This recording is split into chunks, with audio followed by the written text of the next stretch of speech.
Greetings to all the students. We are again here with another biology class, and today's topic is movement of the molecules in and out of the cells. So, in the living cells, whether it is a microscopic organism or it is a big organism, multicellular organisms, in all the organisms, in all the cells of all the organisms or the single cell organisms, different molecules move in and out of the cells. These molecules can be the molecules of oxygen, nutrients, glucose, or the waste molecules come out of the cells. So there are different ways by which this process is taking place. One of the ways we are going to discuss today, and that is called diffusion.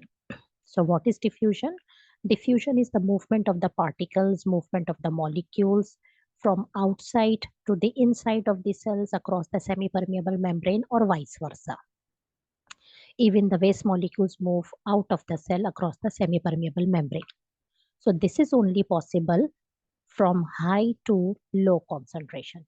If the molecules at one side of the cell membrane are high in concentration or too many and less on the other side. For example, this is a cell and the molecules of, let's say, oxygen. The oxygen molecules are more outside the cells and less inside. So what will happen? Simply these molecules will be pulled inside.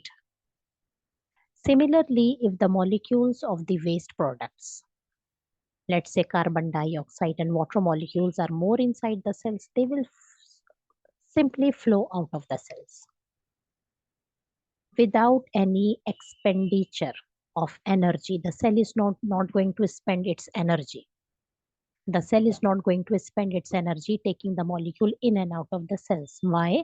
Because diffusion is a passive transport. Passive transport is that type of transport. Passive movement of the particles is that type of the movement of the particles in which energy is not needed. So this process does not require any energy. The reason is that the molecules are moving towards the concentration gradient. What is the meaning of towards the concentration gradient? From high to low concentration. That's why no energy is needed. So it is taking place very efficiently on the cellular level, in the tiny single cells, whether these are the cells of our body or these are the microscopic organism. Very efficiently the molecules can go in and out of the cells. The reason is that the cells have got extremely very small size, and the objects, the bodies having a very small size, they have got a very large surface area. So if the surface area is very large, the process of diffusion will be extremely faster. It means in the tiny single cells, the surface area is so huge that in no time the molecules move in and out of these cells. How we will see the relationship in between the surface area and the volume? There are three agar gel cubes. Gelatinous substance is agar gel. So there are three agar gel cubes in front of us, cube A, B, and C. And you people can see cube A has each side 0.5 cm. It is the tiniest. Cube B has each side 1 cm. It's slightly bigger. And cube C has each side 2 cm. It is the biggest.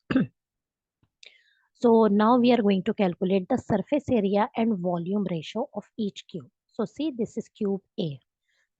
So in cube A, the surface area, what is the formula of surface area? The formula of surface area is area multiplied by 6. So what is area? Length into breadth. So each side is 0.5 in this cube. So length into breadth means 0.5 multiplied by 0.5 multiplied by the whatever the product you will get over here, multiply that by 6. So you will get 1.5. So what is it 1.5? This is the surface area. Volume. What is volume? Length into breadth into height. So each side is 0.5. So 0.5 multiplied by 0.5 multiplied by 0.5. So you will get the product 0.125. So now if we make the ratio, surface area is to volume. So surface area is 1.5. Is to means ratio means division.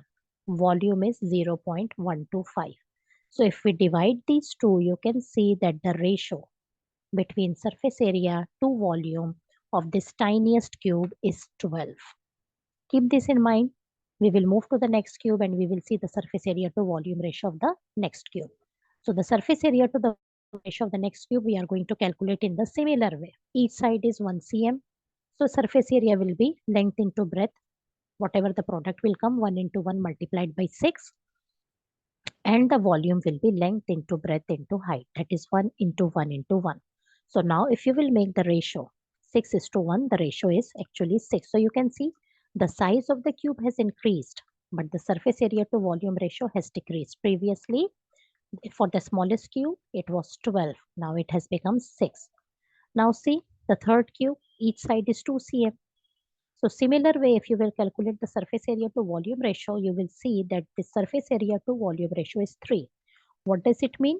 The largest cube has the smallest surface area and the smallest cube has the largest surface area. So if all the three cubes, we can compare them with the different size of the organism. So let's compare that the smallest cube is the microscopic organisms.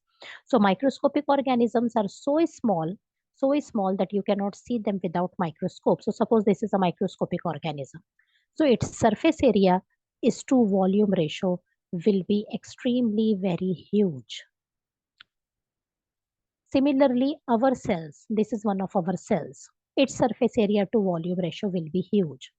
Suppose this is a plant cell. The surface area to volume ratio of the plant cell will be huge because they all are tiny, extremely small, microscopic. So their surface area to volume ratio will be huge, and in them, the molecules can easily diffuse in and out across the cell membrane. Now, those three gel cube, agar gel cubes which we have seen, we have just calculated the surface area to volume ratio. We are dipping these three cubes in a colored solution, in a pink color solution for some time, and then we will take out the cubes and we will cut them into half. So what you will see that the smallest cube, if you will cut this smallest cube into half, the color has reached the entire cube has become pink. The entire cube has become pink. There is no spot left. But the one which has, this is 0.5 cm each side. This is 1 cm each side. So you will see that this portion has left to be colored. And the one which has each side 2 centimeter, a big space is left to be colored. What does it mean? Over here, because of the large surface area is to volume ratio, the diffusion process is fastest. Diffusion is fastest. So quickly the entire cube has become colored. Here the process of diffusion has become slow. The second cube, the process of diffusion has become too slow here. Why? Because the surface area to volume ratio has become large. So same time the molecules are diffusing inside but could not reach right in the middle. And the one which has the largest size has the smallest surface area is to volume ratio. The surface area to volume ratio in this case is the smallest. So in this case, the process of diffusion is the slowest. And so you can see the color has reached only up to the edges. This is the proof that microscopic organisms can take the molecules inside their cells in no time. The molecules can reach throughout the cell. Why? Because the surface area to volume ratio is very large. So diffusion in them is fastest. So now you can see this is one of the examples. This is the cell membrane. This is the cell membrane. And you can see on the other side of the cell membrane, the molecules, let's say these are the molecules of oxygen. They are more outside and they are less inside the cell. This is the cell cytoplasm. So because the cell has got a very large surface area to volume ratio, automatically these cells will be taken inside the cells without any delay. The cells do not have to wait for the molecules to get inside. Why? Because their surface area is so large that the molecules by themselves flow inside the cells.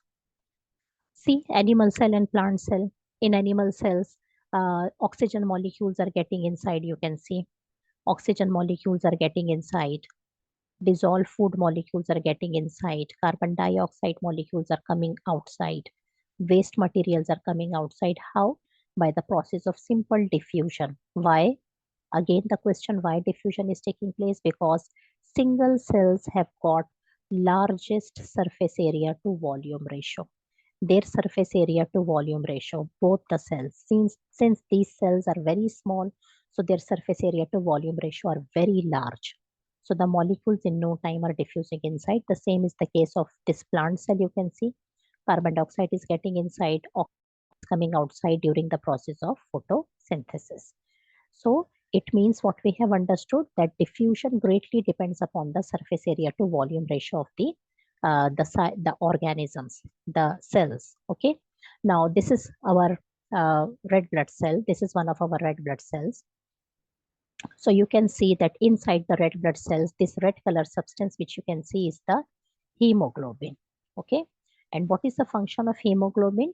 Hemoglobin absorbs oxygen. So we have got plenty of oxygen inside. All right. Or you can say this is lungs. These are lungs, and the lungs contain plenty of oxygen. And when the red blood cells come beside the lungs, oxygen simply diffuse inside the red blood cells. Why? Because the red blood cells are so small that they have got extremely large surface area to volume ratio. So within no time from the lungs, oxygen diffuses into the red blood cells, and carbon dioxide diffuses from red blood cells back into the lungs, which we exhale out. So these are the examples of diffusion taking place in our lungs. Diffusion of oxygen is taking place from lungs to the blood, and carbon dioxide from blood back to the lungs. So this is one of the examples which is taking place in the body of the mammals, human beings, and other organisms having a blood circulatory system and lungs. So see this example, how it is taking place. The blood is circulating. This is the blood. This is the blood vessel in which the blood is circulating. The red blood cells are carrying oxygen, and these are our cells. All right. So when the blood is passing beside our cells in the blood vessels, oxygen simply diffuses from red blood cells into our tissues or cells.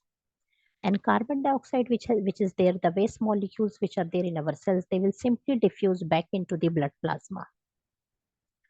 So this is how, when the blood is passing just beside our cells, taking oxygen, nutrients, those oxygen and nutrients diffuse inside the cells, and carbon dioxide diffuse outside the cells back into the blood.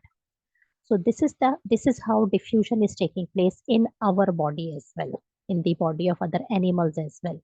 So diffusion is a process which is taking place in all the living organisms, in microscopic organisms, in large organism cells.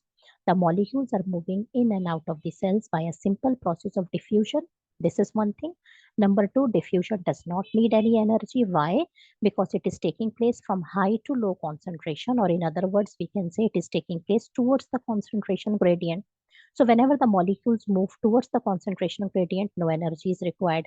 Since no energy is required, we say that this is the passive movement or passive transport. And this is how we are taking oxygen in our cells from the blood. We are getting rid of the waste materials from our cells back to the blood. We are taking nutrients from our blood to our cells. Similarly, plants are taking oxygen from surrounding into their cells, or carbon dioxide from surrounding into the cells. So the molecules are moving in and out of the cells in this way. This is the example of plant. This is actually a leaf. All right, the green color substance which you can see is the chloroplast. So the sunlight is falling, daytime photosynthesis is taking place, and on the undersurface of the leaf there are tiny openings which are called stomata. We know that for photosynthesis, um, carbon dioxide is taken up by the leaves and oxygen is given out. So during the daytime, the concentration of carbon dioxide is high in the surrounding and low inside the leaves. Why? Because the leaves need oxygen.